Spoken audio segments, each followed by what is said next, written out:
In February 2003, a car bomb tore through an elite social club in Colombia's capital, Bogotá, killing dozens of people and wounding more than 100.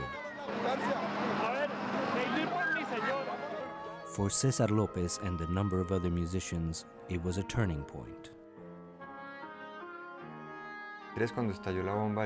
When the bomb went off at the El Nogal club, we rushed out there with all our guitars and our drums. We ran over there to play music for the victims. Using music to heal Colombia's wounds was always a part of Cesar's thinking. But since that day, a new obsession took hold. He thought, what if weapons could be transformed into musical instruments? I started calling around battalions, generals, the police, to see if there was anyone out there who would donate a weapon so I could test the idea. Cesar spent 3 years trying to get the weapons, then we made the initial design. Cesar's idea finally became a reality in the workshop of one of Colombia's most respected instrument makers, Maestro Alberto Paredes. When you hold one of these weapons, you know it has been an instrument of death. The challenge is to rid it of its negative energy, to turn it into a musical instrument, to bring joy, peace, and culture. Working with his son, José Alberto, Paredes found a way to turn assault rifles into guitars. In technical terms, it's not that difficult. The rifle has the same basic shape as the guitar. You hold it in the same way. That's how Cesar Lopez got the idea, and that's the genius of it.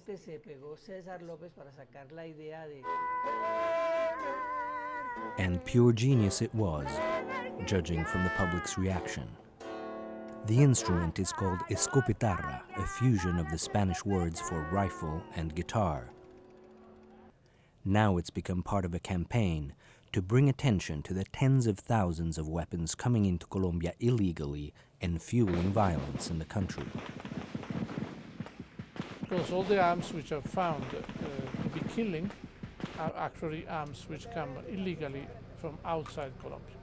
Sandro Calvani heads the UN Office on Drugs and Crime in Colombia and has published a comprehensive study of the problem. We believe that the Colombian state should focus more their effort in controlling the illicit trafficking of arms. Working with law enforcement agencies, Calvani hopes to reduce the availability of illegal arms like the ones stored in this police armory, all of which have been used to commit crimes. Among them, the notorious AK-47 assault rifles. Known as the world's favorite killing machine, the AK-47 is the most widely used weapon in conflict zones across the globe, and the one responsible for the most deaths. Its notoriety lends the Escopetarra a symbolic power that resonates with musicians from around the world. Rocker Bob Geldof now has one, as do Argentina's Botafogo and the Franco-Spanish artist Manu Chao. Cesar's own guitar has a unique history, some of which is visible in the inscriptions it bears. It once belonged to left-wing guerrillas. Then it passed into the hands of right-wing paramilitaries, until finally it was turned in to the authorities.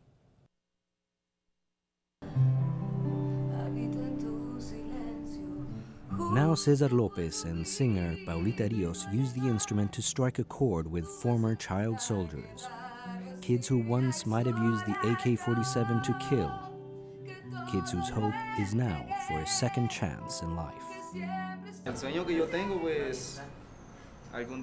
My dream is to one day leave this place and to study so that I can be somebody and help take care of my family. It's the dream of transforming their lives into a positive force, just as the artists do with their music. Our lives too are an impossible dream of music. It just goes to show that you can live your dream. You can be anything you want. One concert at a time, one teenager at a time. That's the message of Cesar Lopez and of his band, and of an instrument transformed.